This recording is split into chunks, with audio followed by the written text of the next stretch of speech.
This is a tutorial on how to play the second half of the first page of Dawn, Pride and Prejudice soundtrack. You're going to see me starting at measure 16.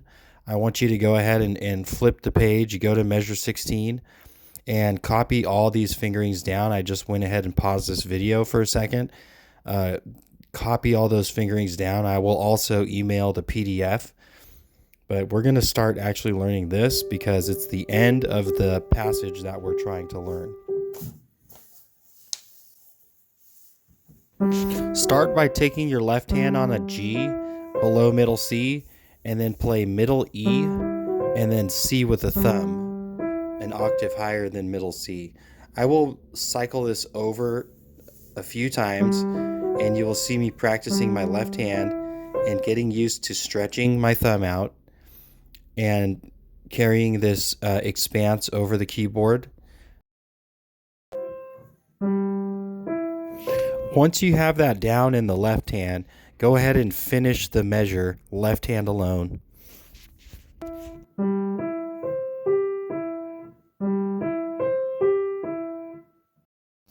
You'll notice that when you finish the left hand in that measure, you have to go back to G. So you're going to be kind of rocking your forearm back up and down as you cover that large expanse on the keyboard. So you're starting on a G below middle C, you're playing up an octave over middle C, and then you're coming all the way back down to the G below middle C again. Then finish with putting your thumb on F and playing F, D, F.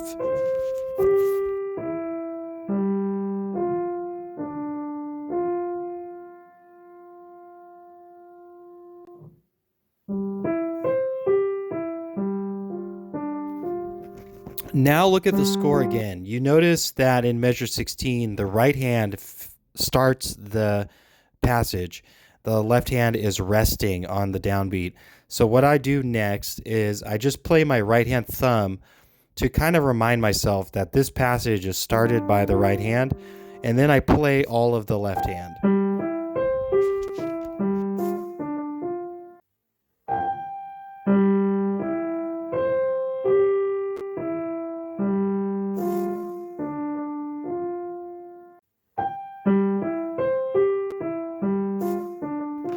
Now you are going to want to teach yourself the right hand alone on measure 16.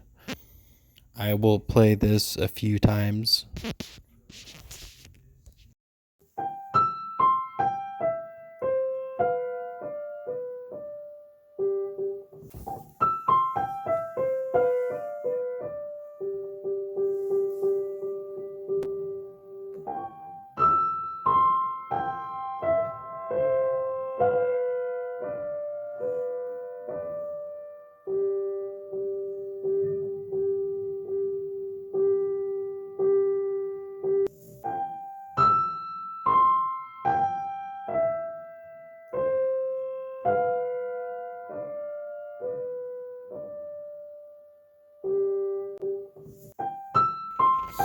So something to pay attention to in this passage is once you get down to your thumb on E,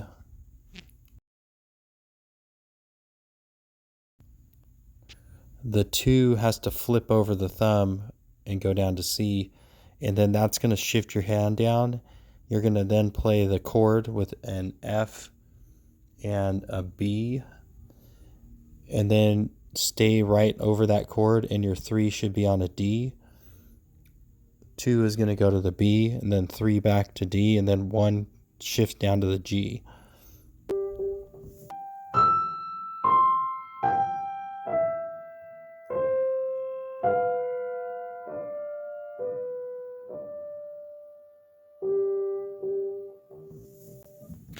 Okay, so now I go to working my 2 hands and learning this hands together.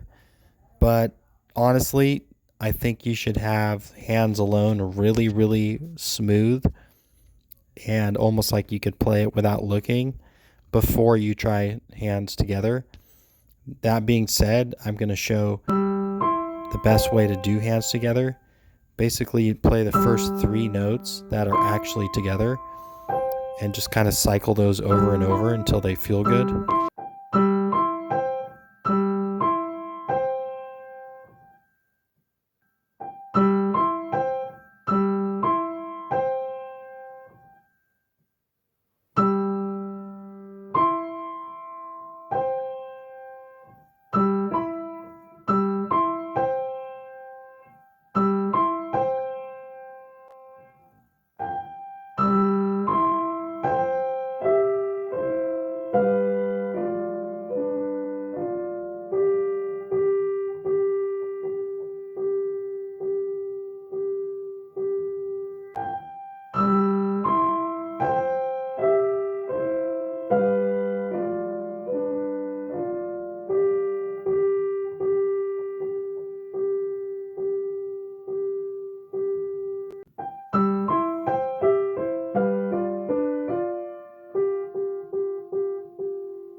This concludes part 1 of the video series. These videos are organized in a way that should suggest a practice assignment regiment. So you can kind of organize how you would practice this. And the next videos will show you how to get into this part.